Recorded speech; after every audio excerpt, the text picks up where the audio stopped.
Sağlıklı Günler programıyla karşınızdayız sevgili seyirciler. Sağlıklı bir nefes, sağlıklı bir yaşamın temelidir. Burun tıkanıklığı yaşam kalitesini düşüren ciddi bir durum aslında. Bu hafta sağlıklı nefes alımından bahsedeceğiz. Rahat bir nefes alımı nasıl mümkün? Mümkün değilse altta yatan sebep ne? Sebebe uygun tedavi ve cerrahi yöntemler nasıl yapılıyor? Bunların dışında horlama, uyku apnesi ve geniz eti problemleriyle ilgili merak edilenleri de konuşacağız. Tüm bunları bize kulak burun boğaz hastalıkları uzmanı doçent doktor Esin Yalçınkaya anlatacak. Hoş geldiniz hocam yayınımıza. Merhabalar, hoş bulduk. Nasılsınız? İyiyim, teşekkür ederim. Bahsettiğiniz gibi kulak burun boğaz uzmanıyım. Kulak burun boğaz ve baş boyun cerrahisi diye geçiyor bizim alanımız. Doçentim bahsettiğiniz gibi. Muayenehanem var Ankara'da. Sağ olun davetiniz için. Biz teşekkür ederiz geldiğiniz için. Öncelikle burun tıkanıklığı hangi sebeplerle oluşur ve bunların belirtilerini konuşalım dilerseniz. Burun tıkanıklığı doğuştan olabilir ya da sonradan olabilir. Doğuştan olan burun tıkanıklıkları genellikle genetik sebeplerle olabilir.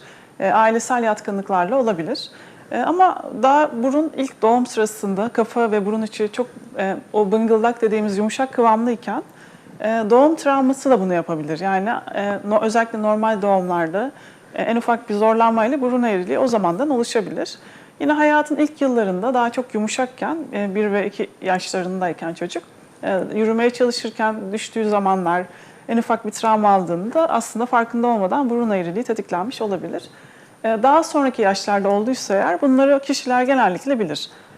Ya bir darbe almıştır, kaza geçirmiştir, spor sırasında olmuştur. Onlar genellikle bilinir. Belirtileri ise şöyle, burundan nefes alamadığını kişi çoğunlukla anlayabilir. Ama anlayamadığı durumlarda, bunun normal olduğunu zannettiği durumlar da olabilir. Böyle durumlarda da şu belirtilerle anlayabilir. Mesela sabahları kalktığında boğaz kuruluğu olur. Burnun bir görevi var, burnun görevleri şunlar: solunum havasını ısıtır, nemlendirir. Yani geniz bölgesine temizlenmiş, ısıtılmış, nemlendirilmiş bir şekilde havaya verir ve böylece akciğerlere gider. Burun solunumu bu yüzden önemlidir. Ama bu insanlar burun solunumu yapamadıkları için geceleri ağzı açık uyurlar ve kuru hava sürekli çarptığı için sabahları bir boğaz kuruluğuyla uyanabilirler. Sonra bu faranjit dediğimiz boğaz kuruluğu, boğaz ağrısı durumlarına neden olabilir. Horlama olabilir. Bu şekilde tespit edilebilir. Onun dışında sinüzit yapabilir. Yani hiç burnu eğri olmayan bir insan mesela bir enfeksiyonu ayakta atlatırken burun eğriliği olan birinde sinüzite çevirebilir. Bu şekilde anlayabilir. Genellikle bu belirtilerle belli olur. Aslında çok ciddi bir şey değil mi? Evet, yani çok önemsenmiyor belki de ama çok ciddi şeylere neden olabiliyor. Evet.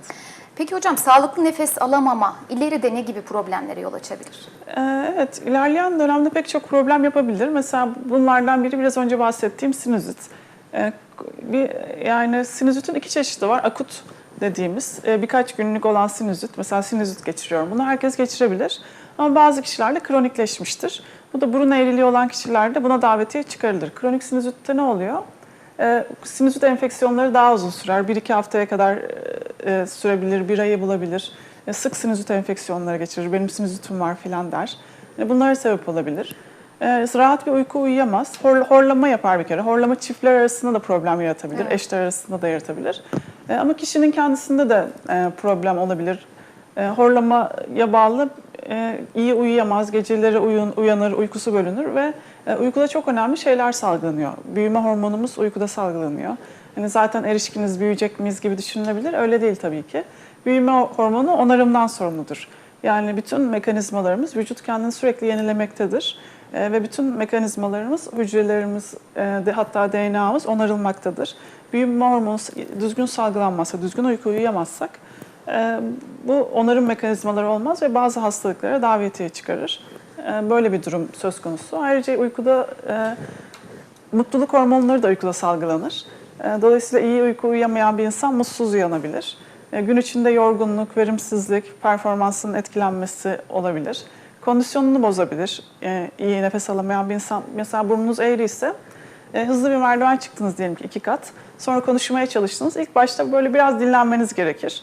Hemen konuşamayabilirsiniz. Böyle bir nefessiz kalma durumu olabilir. Bu kondisyonun etkilendiğinin göstergesi. Genç insanlarda bile burun eğriliği varsa bunlar yaşanabilir. Yine daha ilerleyen dönemlerde kalbi de yorabilir. Bazı kalp hastalıklarına neden olabilir. Metabolizmayı yavaşlatabilir. Hatta kilo verememeye bile sebep olabilir. Yani peki kişiler acaba bunu algılıyor mudur? Mesela gece rüyasında horluyor ya da uyku apnesi var. Evet. Acaba fark ediyorlar mıdır? Yani eşleri de fark edebilir, kendileri de fark edebilir. Hatta bu uyku apnesi problemi nedeniyle psikolojik panik atak problemine yol açan insanlar bile oluyor. Yani bunu geçire geçire uykuda solunum durması, nefes alamama. Tabii her burun eğrili uyku apnesi olacak diye bir şey yok. Horlamanın artık ileri bir formudur uyku apnesi. Öncelikle bilmeyenler için uyku apnesinin ne demek olduğunu söyleyelim. Evet. 10 saniyeden uzun, uykuda solunumun 10 saniyeden uzun durması. Bu 60 saniyeye kadar da çıkabilir. Bu kişi kötü rüya gördüğünü düşünerek uyanabilir, nefessiz kaldığını düşünerek uyanabilir. Ya da hiç fark etmez. Ama böyle bir huzursuz ve yorgun uyanma, sabah böyle dayak yemiş gibi kalkma, bu tür şeyler yapabilir kişilerde. Evet hocam, dönem dönem o uyku apnesini ben de yaşıyorum, öyle Öyle bir mi? sorun. Evet. Muhtemelen yani burun kemiği eğriliğinden de olabilir mi? Olabilir. Şimdi siz genç ve zayıfsınız. Hani normalde sizde olmaması beklenir. Çok büyük ihtimalle anatomik bir problem. Anatomik dediğimiz nedir? Burun eğriliği, burunda et büyümesi. Genellikle bunlar olur. Ama ayrıca yumuşak damağın sarkık olması, işte küçük dilin uzun olması, bunlar da yapabilir. Mutlaka bir kulak burun boğaz uzmanının görmesi lazım böyle durumlarda. Sizi de ilk fırsatta görelim. Tamamdır, teşekkür ederim. Peki hocam, horlama ve uyku apnesi arasındaki farkları bize açıklayabilir misiniz? Dediğim gibi uyku apnesi horlamanın biraz daha ileri seviyesi. ilerisi. Orada artık uykuda solunum durması oluyor. Ve Horlamada da duruyor çünkü solunum, değil mi, dönem dönem? ya horlamada rahat uyuyamıyor, nefessiz kalıyor ama uyku apnesi 10 saniyenin üzerinde durması. Daha fazla. Arasındaki fark o, evet. Ha. Bir de kışın en çok muzdarip olunan şey aslında sinüzit. Evet. Bu sinüzitin belirtilerini de konuşalım. Evet, sinüzit yaşam kalitesini oldukça olumsuz bir şekilde etkiler. Sinüzit deyip geçmemek lazım. Kişilere gerçekten böyle yaşam kalitesini düşürerek hayattan soğutabilecek düzeylere gelebiliyor. Bazı kişiler de baş ağrıları yapıyor. Ama benim baş ağrım yok, sinüzitim yokmuş falan diyenler de var. Öyle değil. Baş ağrısı olmayıp sadece geniz akıntısı da olabilir. Böyle yapma ihtiyacı, geniz akıntısı, bu tür şeyler de yapabilir sinüzit. Yine sinüzite bağlı da horlama olabilir. Sık enfeksiyon geçirmeye sebep olabilir. Yani sinüzit enfeksiyonu sık geçirir. İşte ben sürekli korunuyorum hocam, şunu yapıyorum, bunu yapıyorum. Yine de enfeksiyon geçiriyorum. Bu yakınmalarla da gelebilir insanlar. Ya da enfeksiyonun sık olmasının yanı sıra uzun sürmesi. Yani üst solunum yolu enfeksiyonu biri geçirir, çok kolay atlatır. Ama kronikleşmiş bir sinüziti varsa kişinin bu solunum yolu enfeksiyonu bir türlü atlatamaz. Fazla antibiyotik kullanmak zorunda kalır. Uzun sürede yaşam kalitesi bozulur. Kronik sinüzit böyle etkiler yapabilir. Yani sürekli burun akıntısı yaşıyorsa kişi, o kişide sinüzit var diyebilir miyiz? Evet, burun akıntısından çok geniz akıntısı yapar aslında. Ses kısıklığı. Geniz akıntısını kendisi de tarifler. Geniz akıntım oluyor diye hasta da rahatsız olur. Ama ses kısıklığıyla ya da sık enfeksiyon geçirmekle, baş ağrılarıyla da kendini belli edebilir. Peki ailesel yatkınlık söz konusu mudur? Evet, sinüzitte ailesel yatkınlık söz konusu. Özellikle bazı türlerinde, mesela burnunda polip dediğimiz et büyümeleri. Üzüm salkımı gibi et büyümelerine biz polip diyoruz. Bunların ailesel yatkınlıklarla ilişkileri var, bu polip olayının. Mesela ben de çok sinüzit cerrahilerine seven, ilgilenen, uğraşan biriyim. Öyle olduğu zaman hani birilerine yapıyorsunuz, memnun kalıyor ve aileden başkalarını da getiriyor ve bir anda çok daha fazlasını yapıyor duruma geliyorsunuz. Özellikle bu polip hastalıklarında ailesel yatkınlıklardan söz edebiliriz. Peki tedavisi var mıdır hocam? Nasıl tedavi edilir? Çünkü Evet. insanlar genelde hani sinüzit var bende deyip ömür boyu bunun süreceğini düşünüyor. Var mıdır böyle bir Tabii şey? ki tedavisi var. Öncelikle güzel bir kulak burun boğaz muayenesi şart. Anatomik problem var mı ona bakıyoruz. Eğer anatomik, yani ameliyatlık bir durum yoksa ilaç tedavileri. Altta yatan nedene yönelik tedaviler. Hiçbir şeyin, yani bütün hastalıkların, her şeyin bir nedeni var. Öncelikle nedene yönelik düşünmek lazım. O şekilde araştırmak lazım. Biz sinüzit neden Ali'de var, Veli'de yok sorusunu her zaman sormamız lazım. Çünkü ilaç verip geçmesi bizim için yeterli ve tatmin edici olmamalı. Bir daha onu geçirmemesi, bu işi kökten çözmek, bunlara odaklanmamız gerekiyor.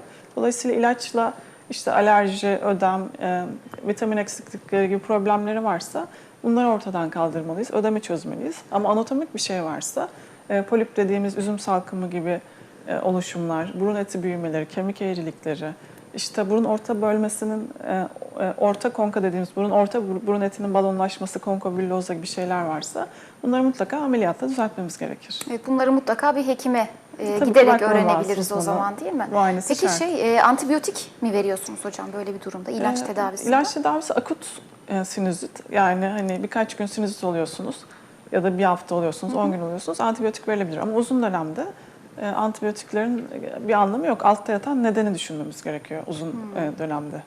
Peki ameliyatları nasıl yapılıyor? Ameliyatlar, sinüzit ameliyatları endoskopik sinüs cerrahisi. Ne demek endoskopik? Kamerayla yapılan ameliyat.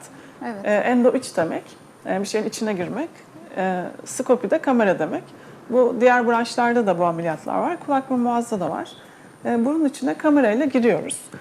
Kesi yapılmıyor, kamerayla giriliyor ve kafa tabanına doğru o kamerayla ilerliyoruz. Bu çok önemli bir ameliyat. Hem hastanın hayat kalitesini arttırmak yönünde hem de çok önemli oluşumlara komşuluklar var. Yani o kamerayla kafa tabanına doğru gittiğimiz zaman mesela şah damarına komşuluk, göz sinirine komşuluk gibi çok önemli oluşumlara komşuluklar oluyor. Ve o yüzden deneyim gerektiren, özenli yapılması gereken ameliyatlar. Kafa tabanına doğru gidip bütün sinüzit yapan polip dediğimiz bir şeyler varsa ya da iltihaplar varsa onların hepsini temizlememiz gerekiyor. Eğer tam temizlenmezse tekrarlama olayı olabilir. Aynı zamanda bu temizlemenin yanı sıra sinüs ağızlarının da açılması olayı çok önemli. Sinüsler şurada yüzümüzde var, alnımızda var, göz çevresinde var. Ve biraz daha arkada, enseye doğru olan kısımda, kafa içinde boşluklar. Bunlar günde 1,5 litre kadar sıvı üretiyor. Ve burun içinden geniz akıntısıyla bir sirkülasyonu var her insanın. Herkeste geniz akıntısı oluyor o zaman. Evet ama belli bir miktarda. Aynen sol tabakası dediğimiz sıvı tabakası daha fazla oluyor normalde. Ama o tabaka bozuluyorsa bunun bozulması yaşlılıktan da olabilir. Ama sinüs ağızlarının kapalı olmasından.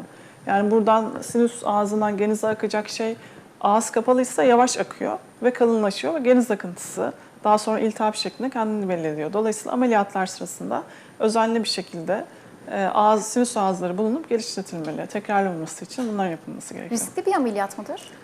İşte çok önemli oluşumlara komşu, o yüzden deneyim gerektiriyor. Doğru elleri Evet, doğru bir cerrahi yapıldıktan sonra çok konforlu, çok mutluluk verici, yüz güldürücü bir ameliyat ama özenli bir şekilde ve deneyimli bir şekilde Yoksa yapılması tekrarlar gerekiyor. mı? Hem Tekrarlama ihtimali var hem mı? de dediğiniz gibi riski de var tabii ki. Evet. Ama en iyi şekilde yapılırsa hiçbir sıkıntı olmaz. Fonksiyonel burun estetiğini de konuşalım hocam. Bu da çünkü merak edilen bir şey. Özellikle de kadınların diyelim. Evet. Nedir bu? Evet, fonksiyonel burun estetiği. Şimdi burun estetiği, burun şeklinin herkesin bildiği gibi düzeltilmesi. Buna niye fonksiyonel ekleniyor? Fonksiyonların bozulmadan bunun yapılması gerekiyor. Yani burunun çok çok önemli fonksiyonları var. Burun estetik yapacağız diye fonksiyonları bir şekilde bozarsak bu güzel bir şey olmaz tabii ki. Kişi için çok rahatsız edici bir durum olur. Fonksiyonel burun estetiği, fonksiyonların korunarak yapılması. Yani teknik olarak kabaca şöyle anlatabilirim. Burunun bir çatısı, bir temel taşları olduğunu düşünelim. Bu temel taşlara dokunmadan restorasyon, rötuş yapılması gibi. Hani bir bina eskiyor ama diyoruz ki çok değerli tarihi bir bina. Bunu yenileyelim ama dokusunu da bozmayalım. Burun da öyle çok değerli. Her ne kadar şeklini beğenmesek de tarihi eser değerinde bizim için çok önemli. Onun restorasyonunu yapmamız gerekir teknik olarak. Mesela çok fazla küçük bir burun yapıldığı zaman o nefes almayı zorlaştırabilir herhalde, değil mi? Evet. Burun şekli de önemlidir aslında. Doğru nefes alımında. Evet, çatısı çok daraltılmamalı. Fazla burunun işte çökmemesi için yapılacak teknikler var. Onlara dikkat edilmeli. Bunların yapılması gerekiyor. Peki ameliyat sırasında nelere dikkat etmek gerekir? Şimdi ameliyat sırasında çok dikkat edilmesi gereken 2 tane önemli şey var. Biri fonksiyonlar, biri de oranlar. Fonksiyonlar derken 3 tane çok önemli fonksiyonumuz var. Biri nefes fonksiyonu. Hastanın nefes alması bozulmamalı, hatta iyileştirilmeli. Bu çok önemli. Çünkü ilerleyen dönemde böyle astıma çevirebilir. Bu nefes alamama kişiyi çok yorabilir. Ona dikkat etmeliyiz. Koku fonksiyonu. Bu da benim özel ilgi alanlarımdan biri. Burun ameliyatları sırasında estetik ameliyatlardan sonra koku alamayan kişiler bazen olabiliyor. Buna çok dikkat edilmeli. Burun çatısındaki koku bölgesi korunması gerekir. Bir de sinüzit fonksiyonu. Yani sinüslerle ilgili biraz önce bahsettiğim sinüslerden bir sirkülasyon oluyor gün içinde. Evet. Bunu da burun içindeki hücreler sağlıyor. Burun içindeki her hücre bir organ gibidir. Yani burun içindeki her hücre bir organ gibi çalışır. Sinüslerden gelen sıvıyı genize doğru aktarmaya ile ilgili bir fonksiyonu vardır. Dolayısıyla bir hücreyi bile öldürürsek ameliyat sırasında bu bize sinüzit olarak dönebilir.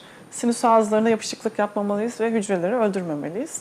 Bu fonksiyonları mutlaka korumamız gerekiyor. Bir de oran olayından bahsedeyim. Oran ve orantı tabii ki. Burun kişiye özel olması gerekir. Yani yüzü büyük bir insana küçük bir burun olmamalı. Kişinin beklentileri önemli. Kişiye özel olmasından kastım da o. Biri daha işte burnun ucunu daha kalkık isteyebilir, diğeri daha doğal isteyebilir. Bunları hastayla iyi istişare etmek, hem hastayla iyi istişare etmek hem de hekimin bu oranlar konusunda bilgili olması lazım tabii ki. Yani bir şeyin güzel olması tam yetmeyebiliyor. Mesela çok güzel bir çanta, bunu estetiği daha çok bayanlar yaptırdığı için böyle anlatıyorum. Çok güzel bir çanta ve çok güzel bir ayakkabı düşünün. İkisi tek başınıza çok hoşunuza gidebilir ama ikisi birbirine yakışmayabilir. Bunlara dikkat etmek gerekiyor. Kesinlikle çok doğru. Evet. Peki hastaya ameliyat olmadan önce burnu şekline nasıl görüneceğini gösterebilen bir sistem var herhalde değil mi Evet, hocam? böyle Bunu nasıl sistemler yapıyorsunuz? var. İşte 3 boyutlu gösterebiliyoruz, Photoshop'larla gösterebiliyoruz. Ama ben çok o kadar da tercih etmiyorum Photoshop'la göstermeyi. Biraz daha çok kendi arşivimden, kendi burnuna benzer hastaların nasıl olduğunu göstererek ilerlemeyi tercih ediyorum. Bu biraz daha gerçek, hani Photoshop'lu değil de gerçek olanını görmüş oluyor. Tabii kendi arşivimden derken daha önce başkalarına göstermeme izin verecek hastalardan bahsediyorum tabii ki. Bu şekilde hastayla birlikte tasarlıyoruz nasıl bir burun istediğini, beklentisinin ne olduğunu. Bu ön görüşme gerçekten çok önemli. Hastayı iyi anlamak, ona istediğini verebilmek çok önemli. Bir tane çünkü burnu var, onu da sonsuza kadar taşımayı hedefliyor sonuç olarak yani. Kesinlikle. Ameliyat ve sonrasındaki süreç nasıl geçiyor? Şöyle artık son dönemlerde teknikler gittikçe hız kazandı, gittikçe konforlu hale geldi. Yaklaşık 1,5 saat falan sürüyor ameliyat. Genel anestezi altında tam uyutarak yapılıyor. Ameliyat sonrasında bir miktar şişlik olabilir ama çok ciddi morluklar da olmuyor. Ağrı da çok fazla olmaz. Konforlu geçer ameliyat. İşe dönüş süresi olarak da yaklaşık 10 günde dönebilir. 10. gün falan 10 gün dönebilir. sonra işe. geçiyor o zaman. Evet. Morluklar ve şişlikler. Yok, evet, hani o kadar sürmüyor zaten. İlk 2 gün olabiliyor. 10. gün işe gidebilir, makyajla her işini yapabilir. Ama bir ayda daha bir oturmuş olacaktır tabii ki. Bir de az önce bahsettiniz de Evet. yüz güzelliğinde işte oranlar çok önemli diye. Evet. Bunlar altın oran dediğimiz şey mi? Altın oranlarda mı olmalı? Altın oranlar, şimdi öncelikle altın oranın ne olduğunu belki bilmeyenler vardır diye açıklayayım. Benim de bu konuda hatta özel çalışmalarım var. Biraz ondan da bahsedeyim. Tabii. En çok altın oranı duymuşsunuzdur. Altın oranlarda olmalı. Altın oranlar. Evet. Altın oran nedir? Bir kere matematiksel bir oran. İlk olarak fi sayısının orta çağda bulunmasıyla altın oran kavramı ortaya atıldı. Fi sayısını kim buldu? Fibonacci isimli matematikçi. Onun isminin ilk 2 harfi fi sayısı. Fi sayısı deniliyor buna. Bu orta çağda bulunan bir sayı. Sayının eşsiz olduğu keşfedildi. Yani sayının matematiksel olarak eşsiz özellikleri olduğu keşfedildi. Şimdi bu matematiksel özellikler konumuz olmadığı için ona hızlı geçeyim. Eşsiz özellikleri fark edildikten sonra evrenin matematiğinde de bu sayının olduğu ortaya çıktı. Yani pek çok doğada, pek çok oluşumda bu sayının olduğu, mesela kar taneleri, mesela papatyanın spiralleri, deniz kabuğu, işte geyiğin boynuzu, hepsinin altın oranlarda olduğu ortaya çıktı. Ya da embriyolojik dönemde, embriyolojik dönem nedir? Anne karnındayken bebek haline gelmeden önce embriyolojik dönem diyoruz buna. Evet. Burada işte organizma şekillenirken, vücudumuz şekillenirken bazı şeylerin altın oranlara uygun olarak şekillendiği. İşte kollarımızın birbirine oranı, parmağın birbirine oranı böyle evrenin matematiğinde de olduğu keşfedildi. Ve daha sonra bunun kusursuz güzelliği ifade ettiği, çünkü evrenin matematiğinde de var, düşünüldü. Ve sanatta ve bilim alanından çok sanatta ve mimarlıkta kullanılmaya başladı. İşte Da Vinci'nin mesela Mona Lisa eseri. Çok ünlü bir eser, çok güzel bir eser. Onun mesela Mona Lisa'nın pek çok şeyi altın oranlara uygun yapılmış. Altın oran dediğimiz de işte 1,618 diye bir sayı. Ona uygun yapılmış eser. Çok da kalıcı bir eser ama günümüzde şu an ben hani estetikle uğraşan bir insan olarak kimse bana Mona Lisa'nın resmiyle gelmiyor hani böyle olmak istiyorum diye. Demek ki güzellik algısı da değişebiliyor. Yani evrenin matematiğinde olan kusursuz algılanan bir şey bile bazen daha farklısını isteyebiliyoruz, daha iyisini isteyebiliyoruz. Dolayısıyla modaya göre değişiyor mesela. İşte şu dolgun dudak moda olabilir, sonra biraz değişebilir. Ya da zamana göre. Mesela bir nesil önce Türk filmlerinde biraz daha balık etliler güzeldi. Şimdi daha İnce, zayıflar. daha zayıf. Evet. Daha zayıflar daha güzel algılanıyor. Ya da kültürlere göre mesela bir Japon güzeli olmak isteyebilir Japonya'da yaşayan biri. Ya da Japonya'da yaşamasına rağmen Avrupa güzeli de olmak isteyebilir. Kişisel beklentiler de önemli. Ama kültürel konular da önemli. Mesela Etiyopyalılar dünyanın en güzel ırkı olduğunu düşünüyor. Ve genlerin asla bozulmamasını istemek gibi bir gelenekleri var. Ama biz Etiyopyalı olmak istiyor muyuz? Bizim beklentimiz de farklı sonuç olarak. Kişiye göre değişiyor. Dolayısıyla altın oran sabit bir sayı olduğu için biz kendimiz, iki arkadaş bazı çalışmalar yaptık. Matematiksel ve istatistiksel yöntemlerle altın oran yerine değişkenlere adapte olabilen bir formül bulabilir miyiz? Bunu çalıştık. Bunu da yayınladık. Bu formüle göre, bizim bulduğumuz matematiksel formüle göre veri tabanını nasıl yaparsanız ona göre bir formül çıkıyor. Yani Avrupa güzellerinden 1000 kişiyi aldınız, veri tabanına onu koydunuz. Ona göre bir formül. Ya da işte Orta Doğu güzeli aldınız, ona göre bir formül çıkabiliyor. Böyle çalışmalarımız var bizim de. Peki yüz oranlarıyla ilgili bu çalışmayı yapma gereğini neden duydunuz? Gerek duymamın bir nedeni altın oranların değişkenlere uyumlu olmaması ve böyle bir ihtiyaç olması. Diğer bir nedeni ben de estetikle uğraşan bir hekimim. Hem cerrahi kısmıyla yani yüzle ilgili ameliyatlarla işte kepçe kulak, burun gibi ameliyatlar hem de dolgu botoks gibi uygulamalarla medikal estetik dediğimiz uğraşan bir hekim olduğum için böyle bir ihtiyaç olduğunu yani benim bir hastanın yüzünü hiçbir hekimin daha doğrusu milimetrik ölçüp neye ihtiyacı olduğunu anlaması mümkün değil. Böyle bir zaman da yok. Dolayısıyla biraz göz kararı karar vermek gerekiyor.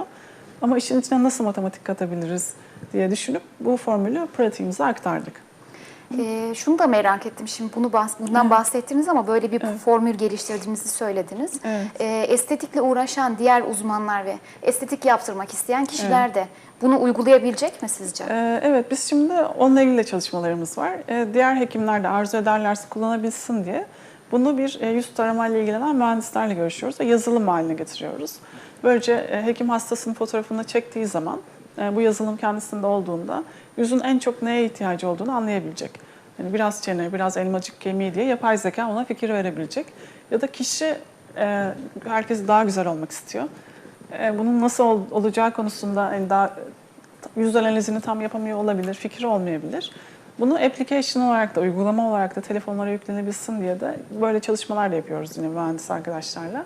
Yani kişi kendi fotoğrafını çekip bu uygulamayla baktığı zaman yüzün neye ihtiyacı olduğunu anlayabilecek. Bu bir basit bir şey de olabilir, elmacık kemiği. Yani sadece makyajıyla bile düzeltebilir kişi bunu. Ya da doktora gittiği zaman hani en çok neresinden rahatsız olduğunu anlatırken buradan da yardım alabilecek. Çok güzel bir uygulama aslında. Evet. Çok güzel gerçekten. Çok sağ olun. Siz şimdi bir de kulak burun boğaz uzmanı olarak çocuklarla da ilgileniyorsunuz. Bu da merak edilen bir şey. Çocuklarda ne tip ameliyatlar yapılıyor? Evet. Çocuklarla ilgileniyoruz. Hatta benim en sevdiğim alanlardan biri. Çok seviyorum çocuklarla uğraşmayı. Yani çocuklarda en çok geniz eti, bademcik, kulak tüpü, en bilinen ameliyatlar bunlar. Ayrıca kepçe kulak ameliyatları bunları yapıyoruz çoğunlukla. Peki hocam geniz eti ve bademcik ameliyatları hangi durumlarda yapılmalı? Bunlarda bir yaş sınırı var mı? Ya yaş sınırı olarak şöyle diyebiliriz. Geniz eti ameliyatı için 2 yaş, bademcik için 2,5 yaş diyebiliriz. Çok mecbur kalmazsak, yani 1 yaşında geniz eti ameliyatı yaptığım hastalarım da var ama çok mecbur değilsek 2 yaşı mutlaka bekliyoruz. Bademcik için de 2,5 yaş. Ne zaman yapıyoruz sorusuna da şöyle diyebilirim. Geniz etinin tıkayıcı olması lazım. Yani biraz büyük olabilir, o sorun değil ama tıkayıcı. Yani çocuğun nefesiyle ilgili ciddi problemler yaratan. Bunu hikayesinden de anlıyoruz, muayenesinden de anlıyoruz. Bazen muayene ettirmeyen çocukta da röntgen çekerek de anlayabiliyoruz. Bademcik için de yılda en az 5 kere kadar geçirmesi ya da 4-5 kere ağır bademcik enfeksiyonu.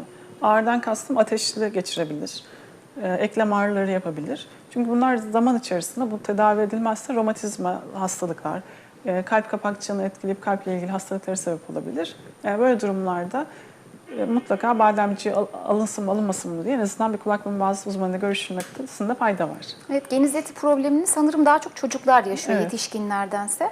Peki nasıl belirtilerle geliyorlar? Ne gibi rahatsızlıklar hissediyor? Yani çocuklar? genizleti küçük bir çocuğun hayatını çok fazla etkileyebilir gerçekten.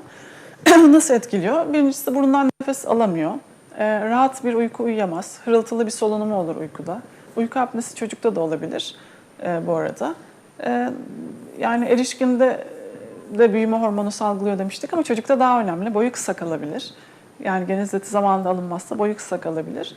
Boyunun kısa kalmasının bir nedeni bu büyüme hormonunun az salgılanması uykuda. Bir nedeni de iştahsızlık. Neden iştahsız olur? Genizleti olan çocuk iyi koku da alamaz. Koku alamayınca lezzet isteği de algımız, evet. Bunlar da benim koku tatlı konuları özel ilgi alanlarım. İyi nefes alamayınca çocuk bir şeyin tadını da alamaz ve iştahsız olur. Boyunun kısa kalmasının bir sebebi de bu olabilir. Sonra sık üst solunum yolu enfeksiyonları geçirmeye sebep olur. Genizletinin büyük olması. Biraz önce sağlıklı nefes almanın burun fonksiyonlarını anlatmıştım. Evet. İşte solunum havasını nemlendirip ısıtıp temizlediğini. Ama iyi nefes alamazsa burundan ağızdan alacak ve sık enfeksiyon geçirir. Kulağa da vurabilir. Östaki borusu aracılığıyla geniz bölgesi kulakla bağlantılıdır. Genizleti problemi olan çocuklarda sık kulak enfeksiyonu da olabilir, üst solunum yolu enfeksiyonu da olabilir ve çok ilaç kullanmak zorunda kalır çocuk. Çok ilaç kullanırsa da fazla antibiyotik ve yan etkilere maruz kalır. Ayrıca diş çürümeleri de yapabilir genizletinin zamanında müdahale edilmemesi. Çocuğun kozmetik olarak da çene şeklini değiştirebilir. Ortodontik problemlere yol açabilir. Bunların hepsi olabilir. Çocukta ayrıca böyle terleme, huzursuzluk, dikkat dağınıklığı, hatta okula gitmeden halledilmesi gereken bir problem diyebilirim yani.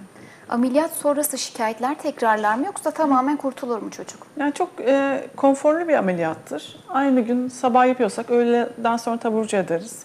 Aynı gün normale döner. Şikayetler tekrarlamaz.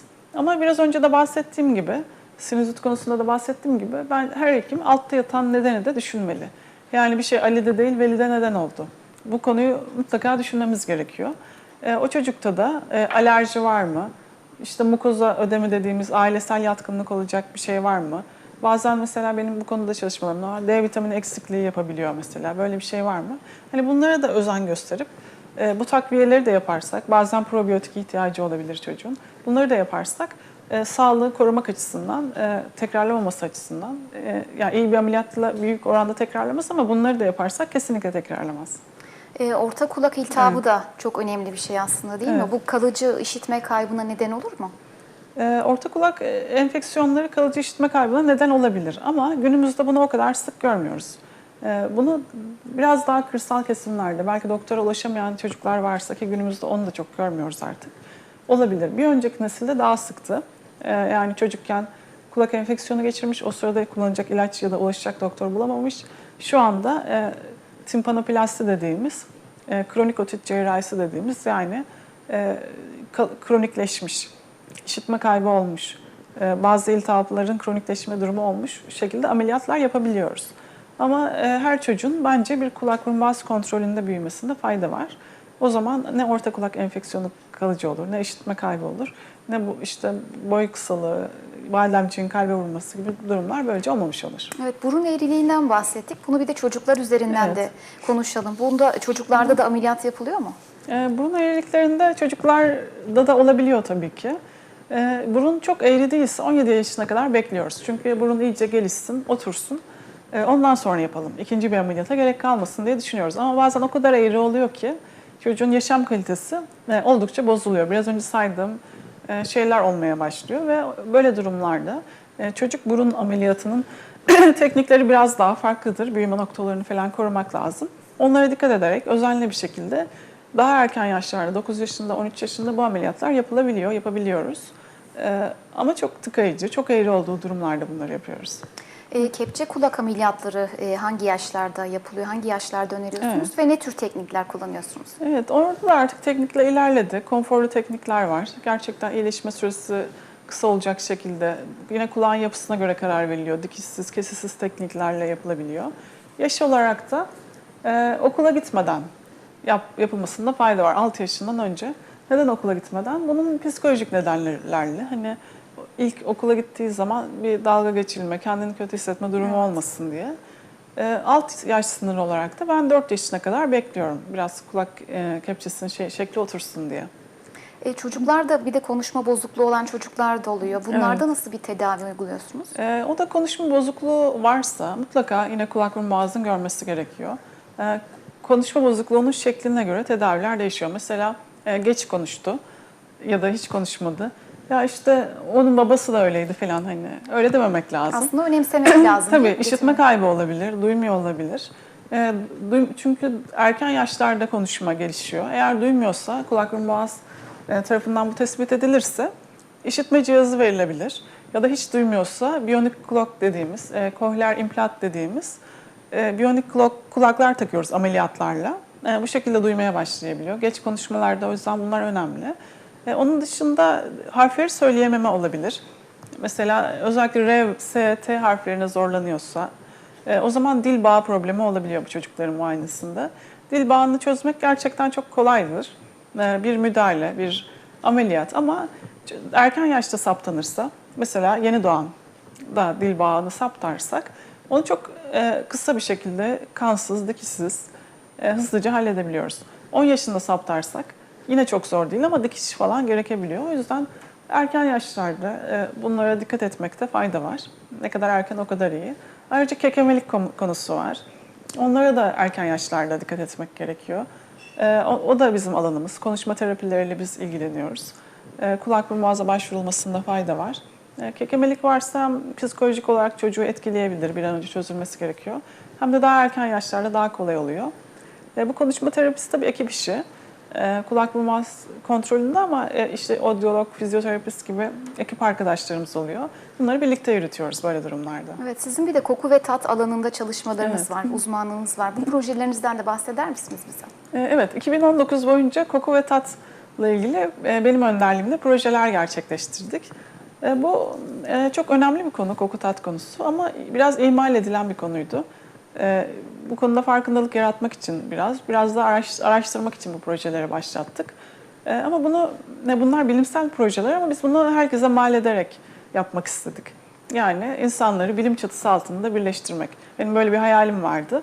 Böyle bir şey yapılabilir mi diye düşündüm ve pek çok güzel insanın bu fikir çevresinde toplanmasıyla böyle projeler başladı. İlk olarak 2019'un Ocak ayında ODTÜ'de bir toplantı yaptık.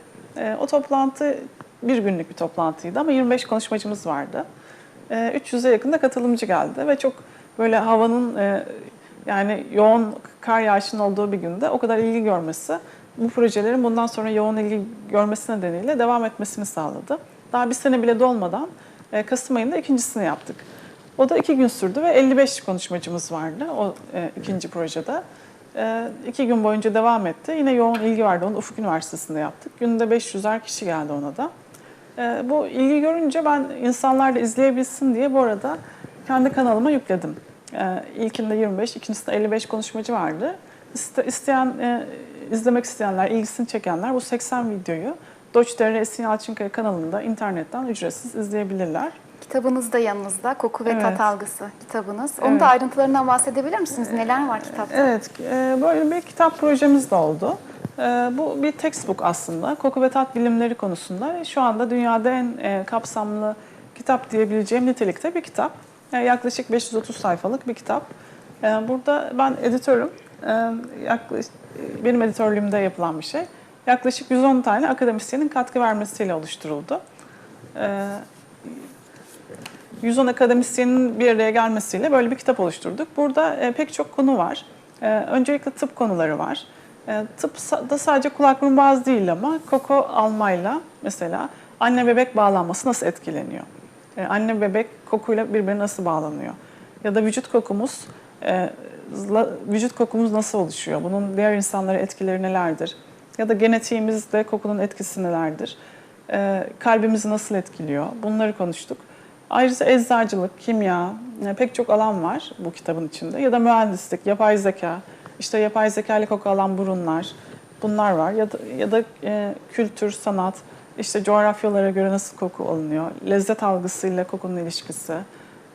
Master şeflerimiz var, yine kitabımıza katkı veren, projelerimize katkı veren. Bunu şimdi uluslararası alana da çıkarıyoruz kitabımıza. Hocam bir de çok kısaca koku ve tat alma bozuklukları nelerdir ve tedavi yöntemlerini alabilir miyiz sizden? Tamam. Koku ve tat bozuklukları yine benim ilgi alanım olan konular. Koku alma bozuklukları çoğunlukla burun kaynaklı olabiliyor. Burunda ameliyat gerektiren eğrilikler, et büyümeleri bunlara sebep olabiliyor. Ama ayrıca doğuştan da olabilir, nörolojik hastalıklara bağlı da olabilir. Evet. Ya da bir kaza, travma sonrası da olabilir. Bunların tedavisinde bazen ameliyat gerekebilir ama ameliyat hiçbir zaman yeterli değil. Sonrasında koku hafızası gelişsin diye bu hastaları seanslara alıyoruz. Ameliyat yapalım ya da yapmayalım bütün hastaları koku seanslarına alıyoruz. Koku eğitimleri veriyoruz, koku terapileri veriyoruz ve böylece düzelme mümkün.